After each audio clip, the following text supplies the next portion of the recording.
So what's going on, guys? It's April 12th, Friday. We're doing a back workout, training at Express Fitness in Toronto, Ontario. So what we did today was starting off with some rack pulls.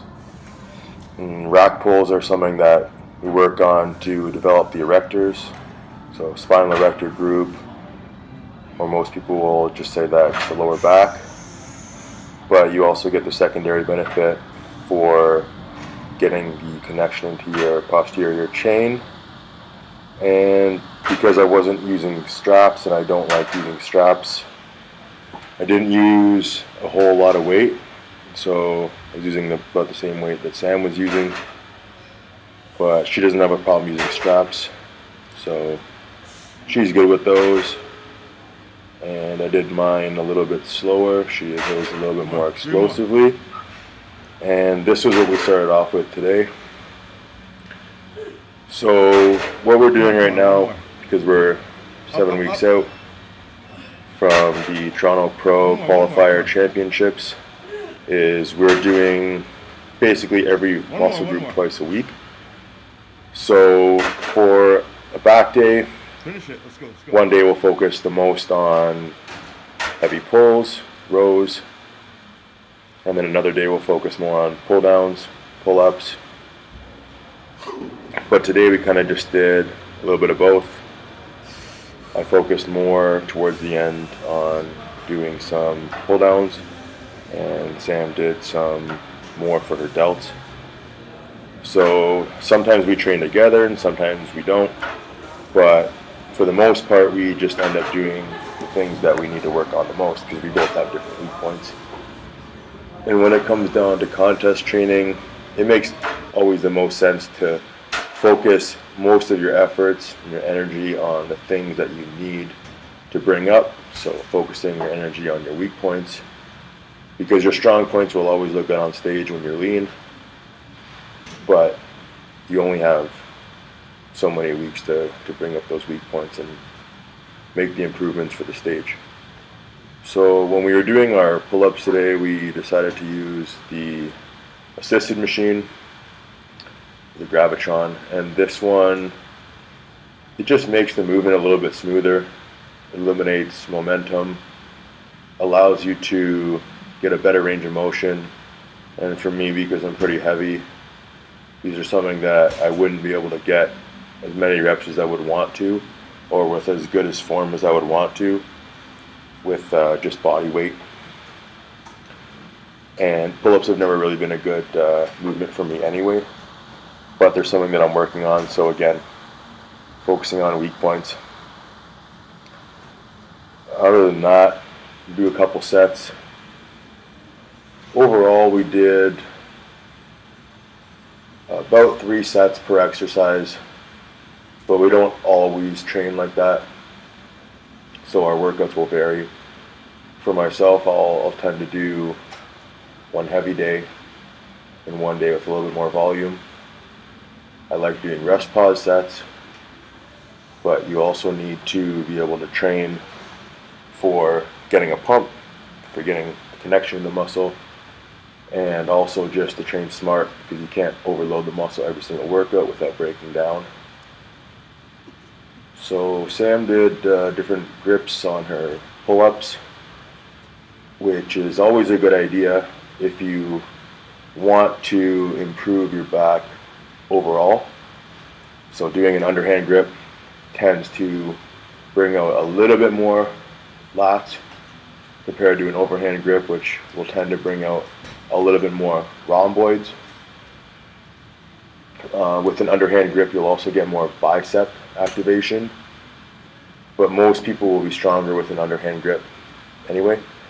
So as far as research goes, you get the same activation overall in your lats with any variation of pull-up, whether it's wide grip or short grip, or neutral grip, overhand grip, underhand grip. It just depends on your specific biomechanics, what feels best for you, and of course variation, which is important, because if you always do the same movement, you'll get stuck in the same movement pattern, and that can cause injuries, wear and tear on the joints.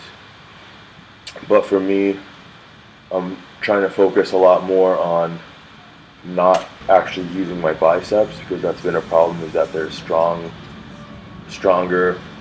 in pulling compared to what my back wants to do, specifically in my rhomboid area.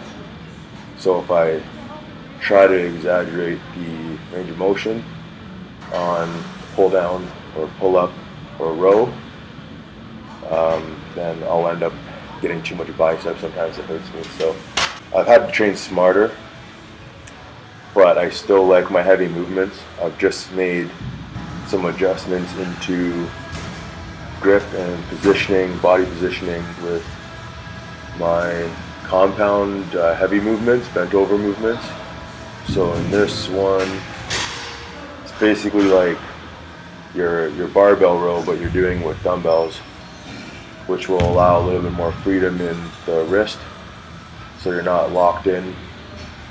Because I find that if I'm locked into all the way overhand pronate grip or all the way underhand supinate grip, that will put strain on tendons and it feels awkward. So even though I love doing that stuff, I have to limit it, because if I go too heavy or if I consistently overload those movements, I'll get pains. So the dumbbell one is really good for that. And then Sam did a superset. This superset consisted of a rear delt movement where she's trying not to use her traps to actually elevate the scapula at all. So it's a little bit shorter of a range of motion, but better for targeting your rear delts, especially if you have problems with either overdevelopment of the traps or not being able to feel your rear delts. You can do a little bit higher reps on something like that because the range of motion isn't so dramatic. And then superset that with a front raise, which is working very well. As you can see, the striations look great. And we're 7 weeks out right now, so we still have time. Of course, we're not where we want to be yet, but that's part of prep, pushing it every day. And we love it, so this is what we want to do. This is what we do. And we're just happy to be able to bring you guys along for some of these workouts, even though they're not the best quality ever. But I'm working on that because I got a new camera coming at the end of the month. And for now, I just have to kind of bear with us. Lat pull downs are pretty standard. I'm not the biggest fan of them, but I think that just has to do with a weakness of mine, so I'm working on those more. And then I finished off with pullovers, which are something that I find to be very useful in terms of getting your lats activated. So I like doing these before I train my back. If I'm specifically trying to activate my lats through the back movements, I'll start with the pullover, get a nice stretch, get a nice contraction, or I'll finish with them. Thanks for watching. Subscribe, rate the video, let us know what you want to see next time. We'll see you guys soon.